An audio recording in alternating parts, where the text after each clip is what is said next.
One of the questions that I get asked all the time is, Maddie, how do I create a positive habit that I can actually stick to?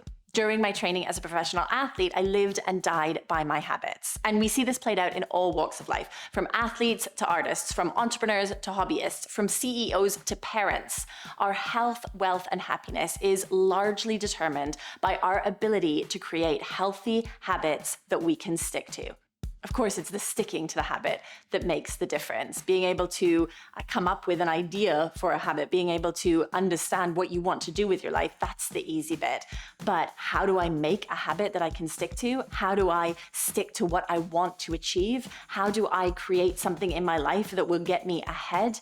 Those are the questions that we need to ask, and that's what we're going to be addressing in today's video. Today, we're going to go through the CAP equation, the only formula that you will need in order to create and stick to your healthy habits. Hi, I'm Maddie Wolf. Welcome back to the channel. And if you're new here, welcome for the first time. A habit in layman's terms is a behavior or a set of behaviors that have been repeated and executed so many times that they have become automatic, that they require little to no conscious effort or thought in order to actually do them. A common misconception around how long it takes to form a habit is that it takes 21 days. That fact is actually not based on any research. However, an important breakthrough study was done in 2009 by Philippa Lally, who said that it takes anywhere between 19 days and 254 days of repeating a behavior or set of behaviors before it becomes a habit. So we can see here that actually the duration of time you spend executing that behavior is not necessarily the determining factor of whether or not it becomes a habit. What is the strategy you use when you're executing those behaviors. And this is where the CAP equation comes into play.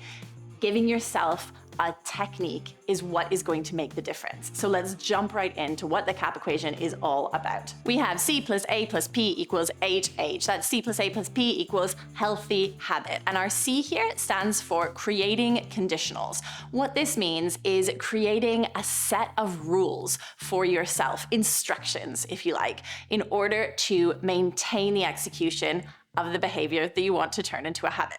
Let's dive into an example. So say the new habit you want to create in your life is to do your Pilates exercises every morning before you go to work.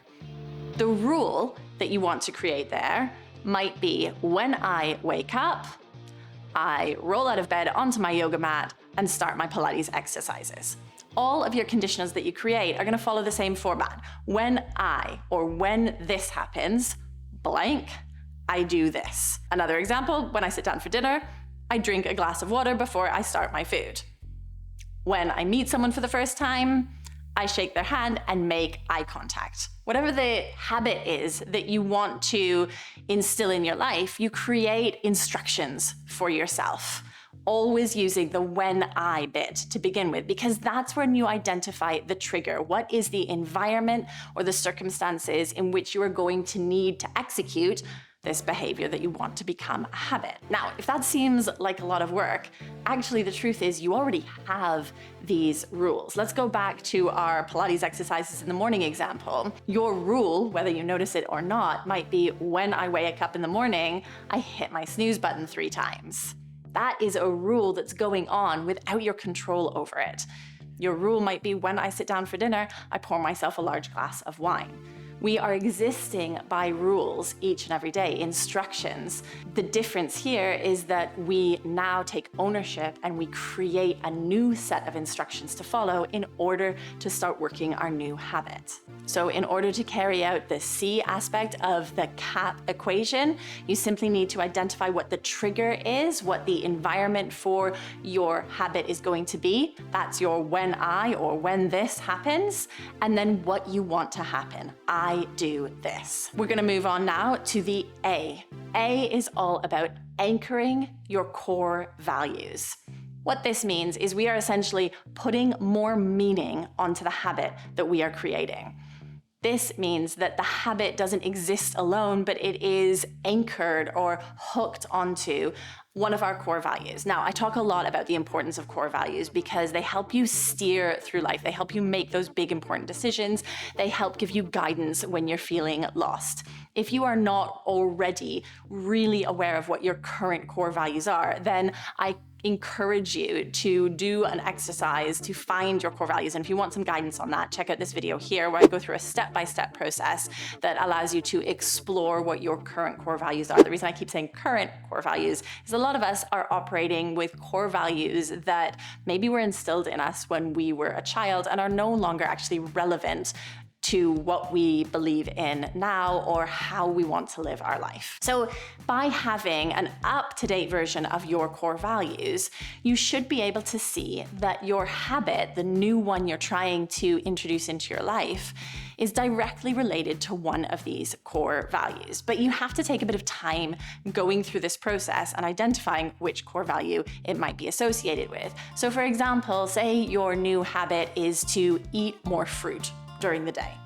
Well, on the face of it, maybe that doesn't seem like anything that could be related to a deep core value, unless you have a core value of eating healthily. But let's face it, our core values tend to be a little bit more substantial than that. So that habit that you've just identified may in fact be related to the core value of family. What I mean by that is maybe you want to stay healthy and eat more fruit because you want to stick around. You want to be healthy in your old age so that you can run around and play soccer with your grandchildren when they come along.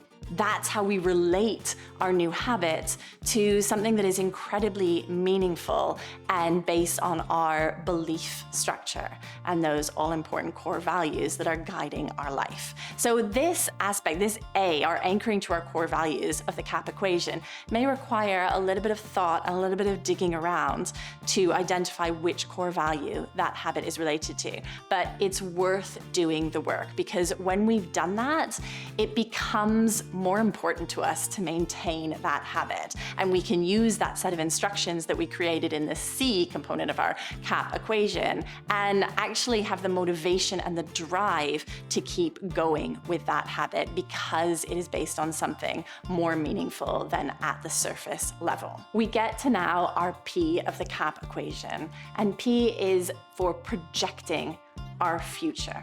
What this means is that we look at how this habit fits into our future goals and the future we're trying to create for ourselves, your best future, if you like. So say the habit that you want to introduce is to drink less. You want to cut down on your alcohol consumption. Well, of course, that's an incredibly important habit to adopt. But if you've been caught in this cycle before, you may realize that you can give yourself that instruction from the C of the CAP equation, but then the temptation to go out with your friends after work for a couple of drinks is still there and you drift away from maintaining that habit on a daily basis. By projecting into our future, we are creating the image of what we want to work towards. And each day then becomes another step on the journey, on the pathway to that future.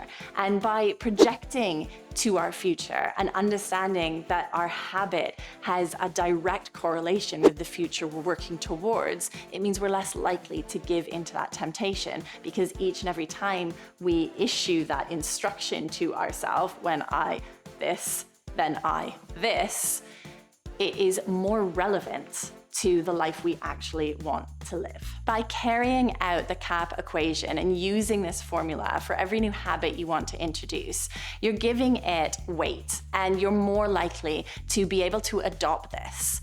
Now, the consistency is key, but built into the framework is an ability to keep the consistency because you've given it the substance with relating it to your core values and relating it to your future. So you're more likely to carry out those instructions. So whether you're trying to make a habit about doing more exercise or eating more healthily or spending more time with your loved ones or putting your phone away when you're playing with your friends or reconnecting with your passions or stopping procrastinating or stopping being such a perfectionist, whatever it is for you, whatever the habit is that you know you want to instill in your life, by taking it through this process, by creating those conditionals, by anchoring it to your core values, and by projecting your future, you are creating a robust position from which to actually create that habit. So there you have it. There's the CAP equation. And now it's over to you to start using this in your life.